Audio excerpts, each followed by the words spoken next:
22 साल बाद भी उनकी यादें बिल्कुल ताज़ी हैं। छोटी-छोटी यादें। ये बिलखती हुई एक माँ है जिनका लाल अब इस दुनिया में नहीं रहा। शरीर गमगीन है लेकिन जहन में अटूट जज्बा और साहस है कि मेरे लाल की शहादत इस मातृभूमि के नाम हुई। हम बात कर रहे हैं रीवा के वीर सपूत मेजर आशीष दुबे की, जिन्होंने 6 मई 2003 को देश की रक्षा करते हुए जम्मू कश्मीर के राजौरी जिले में आतंकवादियों को ढेर करते हुए अपने प्राणों की आहुति दे दी, बिना कुछ सोचे समझे, और अपने पीछे छोड़ गए एक भरा पूरा परिवार। सुनिए क्या कहती हैं आशीष की माँ। पुरानी एक यादें हैं, जब वो छोटे थे तो पुलिस की वर्दियाँ मिलती थी। तो पुलिस की वर्दी जब बाज़ार से हम लाए, वो हमेशा कहते थे मैं पुलिस बनूंगा। हम कहते थे नहीं, वर्दी पहना के हम बोलते थे आपको कलेक्टर बनना है। और हमेशा से वो डंडा ले लें और टोपी लगा के और मैं पुलिस बनूंगा। तो उनकी भी धारणा थी और मेरी भी धारणा थी कि मैं देश सेवा के लिए ये बच्चे को भेजूंगा। सैनिक स्कूल में पढ़ाने का मतलब ही मेरा था, क्योंकि वहाँ का एडमिनिस्ट्रेशन और वहाँ की शिक्षा हमें बहुत आकर्षित करती थी। और आज भी मेरे मन में यही है, आज भी। काफ़ी ब्रिलियंट था पढ़ने में, बहुत होशियार था।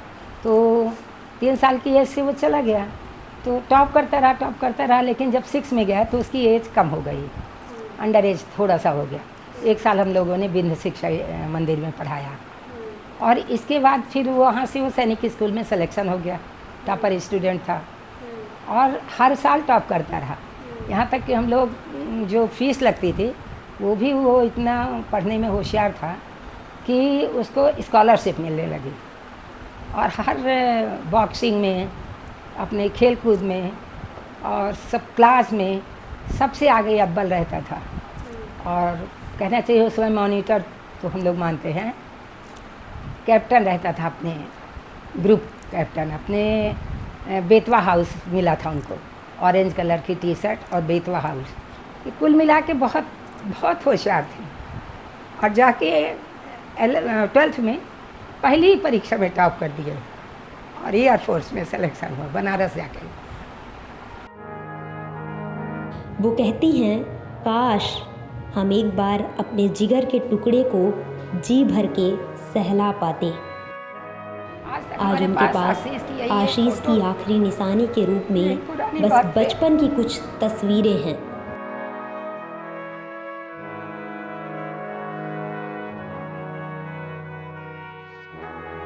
आज सब कुछ वो लेके चली गई, उनका बॉक्स तक पुराना हम लोगों को नहीं मिला, कुछ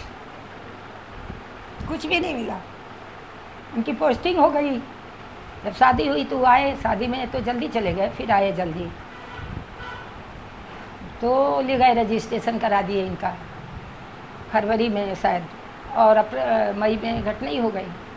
तो 13वीं के दिन वो चली गई कि माँ बीमार है। उनके घर वाले बोले कोमा में है, घर ले जाना ज़रूरी है, और वो दिल्ली ले गए।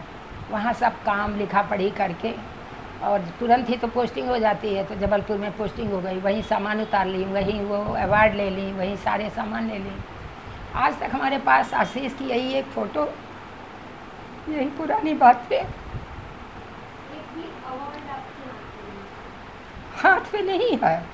और ऐसी चीज़ें आती रहती हैं, जैसे जहाँ ख़त्म हुए हैं वहाँ से गिफ्ट वगैरह।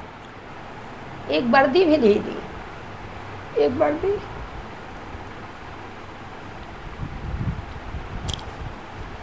और आज 22 साल वही, 22 साल बाद भी उनकी यादें बिल्कुल ताज़ी हैं। इन्हीं को देखकर आशीष के माता पिता पिछले 22 सालों से खुद को सांत्वना देते आ रहे हैं।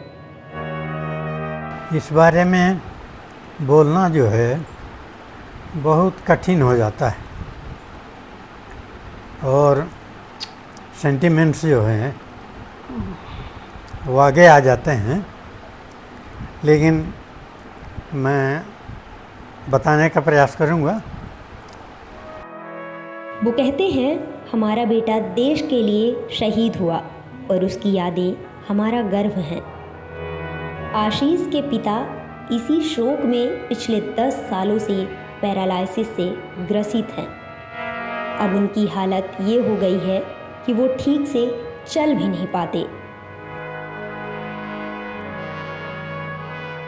जम्मू कश्मीर और ऐसी एरिया में रहे जहाँ हरदम झगड़ा और लड़ाई ही होता रहा आतंकवादियों से, और वो 2-3 बार मुठभेड़ में गोलियां भी लगी, उनको हताहत भी हुए, लेकिन उनका उत्साह, उनका जज्बात कोई नहीं लेता है। 43 RR सबसे रिस्क वाला है कि सीधे जाओ, सीधे मारो या मरवाओ।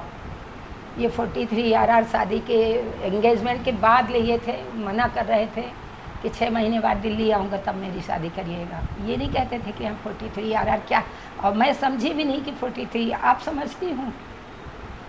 तो मैं कहती थी कि शादी से तुमको क्या, ये दिल्ली में रहेगी, हम लोग दिल्ली में रहेंगे, तुम बॉर्डर में रहोगे, आ जाया करोगे, जम्मू कौन दूर है।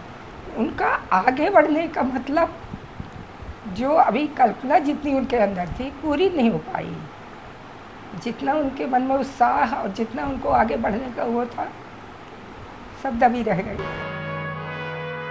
आशीष की मां कहती हैं कि सरकार की ओर से अब तक हमें कोई मदद नहीं मिली, ना ही मेरे बेटे के नाम पर कोई सम्मानजनक पहल हुई। वो कहती हैं कि सिर्फ ताली, शॉल या श्रीफल देने से हमारे आशीष का सम्मान नहीं होता। उनकी आवाज़ में दर्द के साथ एक माँ का गुस्सा भी है। कोई 1 रुपए की मदद आज तक नहीं, किसी भी प्रकार की मदद नहीं है, जबकि सब सैनिकों को दिया जा रहा है। न डॉक्टर की फैसिलिटी, न कैंटीन की फैसिलिटी, न मेडिकल फैसिलिटी, कोई फैसिलिटी नहीं है। और राजेंद्र शुक्ला अपने सगे हैं तो हम घर उनके जाके कह भी नहीं पाते। जगह जगह साल श्रीफल दे से क्या मतलब, आप भी दे सकते हो उनको, किसे हित माँ यही साल श्रीफल देते हैं जो कोई देते हैं 4-5 साल से, बाकी कुछ नहीं, बाकी कुछ नहीं।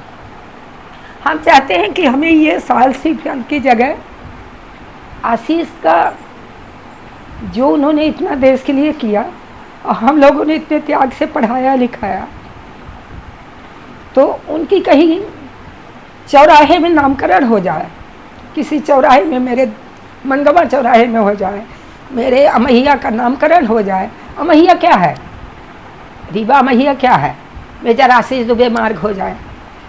माँ की कुछ शिक्षाएं हैं, हमें कुछ ना दे गवर्नमेंट, इस तरह की चीज़ें अगर हो जाए। हम चाहते थे कि हमारा गांव दुगमा है, तो मनगवा जो ब्रिज बन रहा है, चौराहा है इलाहाबाद चौराहा, वो हो जाए मेजर आशीष दुबे चौराहा, वहाँ स्टेचू लग जाए। वो तक आशीष के नाम से चबूतरा नहीं बना, उनका समाधि स्थल नहीं बना। सोचिए कितने दुख की बात है। तो क्या सम्मान। अब वहाँ सबके बीच में रोना आता है, भावुक हो जाते हैं। क्या बोले मैडम, 2 शब्द बोलिए तो क्या बोले, कुछ बचा ही नहीं।